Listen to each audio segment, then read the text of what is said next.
नमस्कार, lead India publishers association में आपका बहुत बहुत स्वागत है। मैं हूं डॉक्टर तरुणा एस गौड़।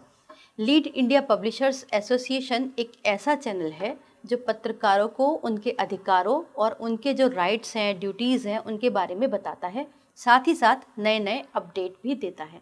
तो आज का जो हमारा विषय है वो बहुत इंटरेस्टिंग है। इस वीडियो में हम उस अधिकार की बात करेंगे जो पत्रकारों के लिए सबसे ज़्यादा ताकतवर है और महत्वपूर्ण है। हम बात कर रहे हैं freedom of speech and expression की, यानी अभिव्यक्ति की स्वतंत्रता। उसे पूरी तरह से एक्सप्लेन करेंगे, साथ ही ये भी बताएंगे कि अगर आप केवल डिजिटल मीडिया प्लेटफॉर्म से जुड़े हैं तो ये अधिकार क्या कहता है। तो सबसे पहले हम ये जान लेते हैं कि freedom of speech and expression है क्या, क्योंकि हम इसे पूरी तरीके से जानने का प्रयास करेंगे।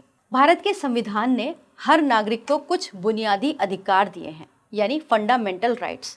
मौलिक अधिकार इन्हें कहते हैं। इनका वर्णन संविधान के अंदर है। ये मौलिक अधिकार हमसे कोई नहीं छीन सकता, सरकार, पुलिस, अदालत, कोई भी नहीं। इवन कि अगर इन अधिकारों का हनन होता है तो व्यक्ति सीधे सीधे सुप्रीम कोर्ट या फिर हाई कोर्ट में जाकर अपने अधिकार की सुरक्षा के लिए मांग कर सकता है।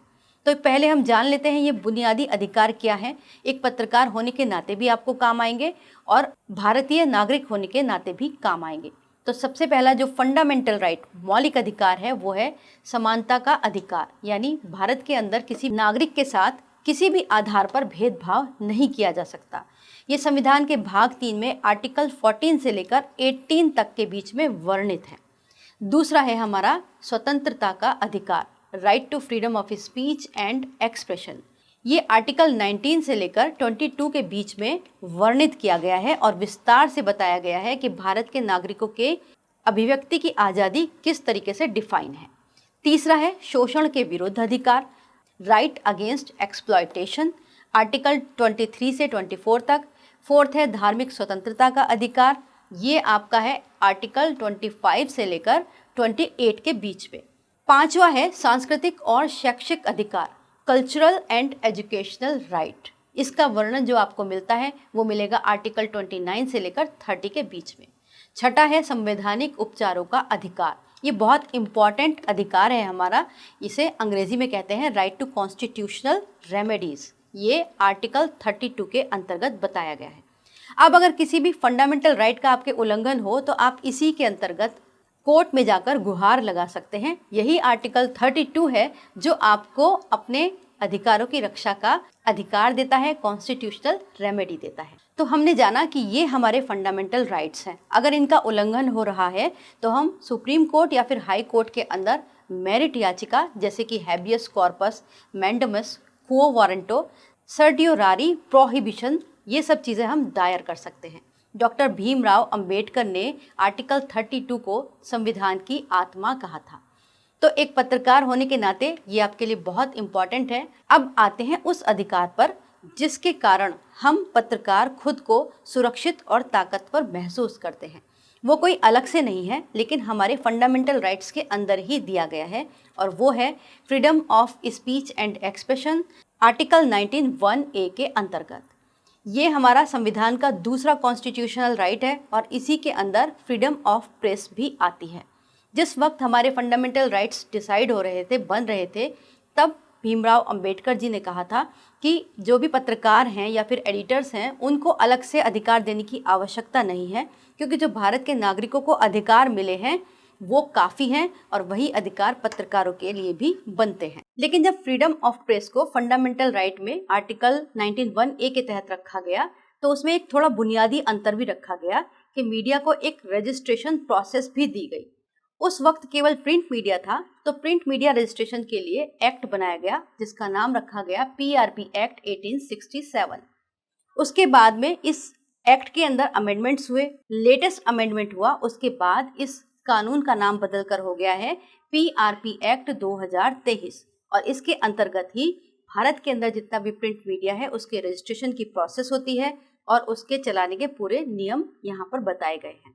अगर कोई अखबार या पत्रिका यहाँ पर रजिस्टर्ड नहीं है तो वो प्रिंट मीडिया के तौर पर मीडिया नहीं माना जाता, वो अपना काम नहीं कर सकते, उन्हें जर्नलिस्ट नहीं कह सकते। तो वापस लौट कर आते हैं अपने टॉपिक पर, freedom of speech and expression पर। रजिस्ट्रेशन के बारे में हम किसी दूसरे वीडियो में बात करेंगे। तो जो हमारा ये freedom of speech and expression 19(1)(a, ये एक पत्रकार को क्या क्या अधिकार देता है। एक पत्रकार के पास सरकार की आलोचना करना, सामाजिक मुद्दों की रिपोर्टिंग करना और जनहित के मुद्दों को उजागर करने का पूरा पूरा अधिकार होता है। सच दिखाने के लिए पत्रकार के पास पूरे राइट होते हैं। पत्रकार को लोकतंत्र के चौथे स्तंभ के रूप में माना जाता है। उन्हें सत्ता, न्यायपालिका, पुलिस या किसी भी सार्वजनिक संस्थान की न्यायपूर्ण आलोचना करने का पूरा लीगल राइट है, जब तक कि रिपोर्टिंग तथ्यों पर आधारित है, वो अभिव्यक्ति की स्वतंत्रता के दायरे में आती है। अब अगर हम बात करें, हमने अभी प्रिंट मीडिया की बात की, जिसके रजिस्ट्रेशन के लिए बाकायदा कानून है और उसको पारंपरिक मीडिया माना जाता है, रजिस्टर्ड मीडिया माना जाता है।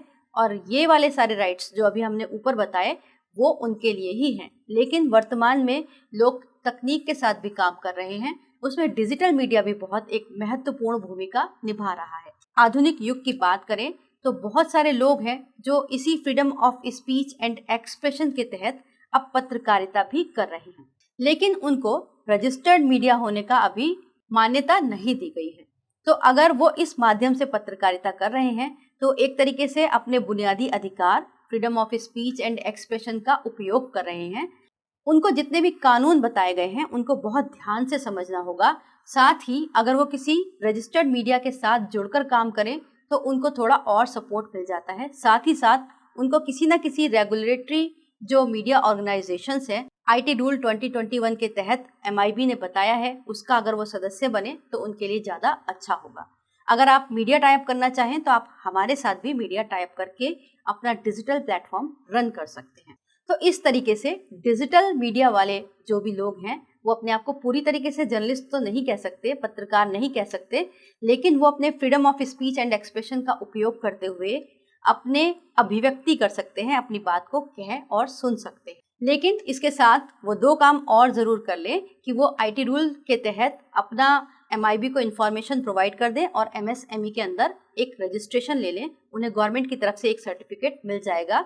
उसके बाद अगर वो जर्नलिज्म करेंगे, रिपोर्टिंग करेंगे तो उनके लिए अच्छा रहेगा। तो हमने बात ये तो कर ली कि हमारे जो freedom of speech and expression है हमको क्या क्या अधिकार देता है बोलने का, लेकिन ये पूरी तरीके से स्वतंत्र नहीं है। इसके ऊपर कुछ निर्बंधन यानी रेस्ट्रिक्शंस भी लगाए गए हैं, जिसको कहते हैं रीजनेबल रेस्ट्रिक्शंस।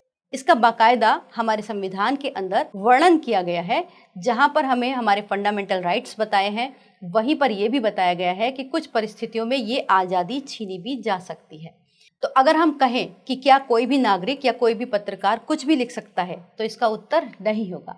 पत्रकार हो या आम आदमी, उन्हें अपनी सीमाएं समझनी होंगी और वो रीजनेबल रेस्ट्रिक्शंस क्या हैं, वो सीमाएं क्या हैं, वो हम जान लेते हैं। संविधान का आर्टिकल 19(2) ये बताता है कि किन सिचुएशन में आपकी जो अभिव्यक्ति की आज़ादी है उस पर प्रतिबंध लग सकता है।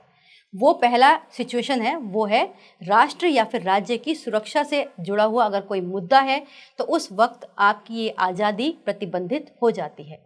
अगर आप विदेशी राज्यों से रिश्तों के बारे में कोई बात कह रहे हैं, कोई टिप्पणी कर रहे हैं, रिपोर्ट कर रहे हैं, तब भी आपको ये प्रतिबंध लग सकता है। ऐसी कोई बात नहीं कह सकते जिससे कि विदेश नीति या फिर हमारे दूसरे देशों से रिश्तों पर प्रभाव पड़े। तीसरा है सार्वजनिक व्यवस्था यानी पब्लिक लॉ एंड ऑर्डर। अगर इसमें कुछ गड़बड़ होती है तो आपकी अभिव्यक्ति की स्वतंत्रता पर बैन लगाया जा सकता है। इसके अलावा अदालत की अवमानना, मानहानि, यहाँ भी आपको प्रतिबंधित किया जा सकता है। या फिर उकसाने वाला कंटेंट अगर आप यूज़ कर रहे हैं, बोल रहे हैं, सोशल मीडिया हो या फिर आप खुद पत्रकार ही क्यों ना हो, तो आपको रोका जा सकता है, आपकी इस आज़ादी को प्रतिबंधित किया जा सकता है।